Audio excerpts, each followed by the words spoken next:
Teresa is seen by the Church as an instructor in prayer, and her definition of prayer is included in the Catechism of the Catholic Church.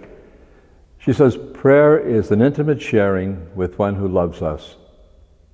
Think of that, an intimate sharing with one who loves us. There's a mutuality there, our love for God, God's love for us, and there's an affectivity to it.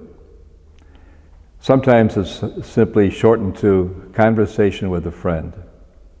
To think of God as a friend who actually loves us, and that is what prayer is, a relationship. Teresa said it means taking time with the one who loves us. So her idea of prayer is to take some time with this friend, to converse with this friend. The purpose of prayer in Teresa's understanding and experience is to conform to God's will, is the way she talked about it. And that sounds as though our will and God's will are different, but God overcomes our will, and so, all right, we'll do what God wants. But that's not what she reports. In the prayer experience, she reports that what she wants changes. Her will changes, and it's more and more in accord with God's will. So that after a while of this type of relationship with the Lord, Teresa can say, and now I want what you want. I want what you want. And the way she lives is more and more in accord with God's will, or more and more in a way that promotes the gospel. What was her form of prayer? Well, Teresa said she could not think much. She was very intelligent, but she didn't think in a systematic way. And she said, nor could I imagine much.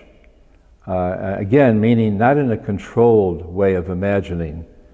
So she had to find her own way, and through some other authors who helped her understand prayer, she talked about her prayer as a prayer of recollection. But here's how she did it. She said, at first, I would simply read a book to begin prayer. Then she said, sometimes just opening the book, that small ritual, was my beginning of prayer. Or she said, I pictured Jesus alongside me, or inside me in one of the scenes of the gospel where he wouldn't mind my company. Or she said, I looked at fields and flowers and water, and I probably looked at water more than anything else. So what was her method of prayer in all of this, of opening a book, or picturing Jesus alongside her or inside her in a gospel scene, or looking at water, fields, and flower? She's using anything that will help her be aware of the presence of her friend.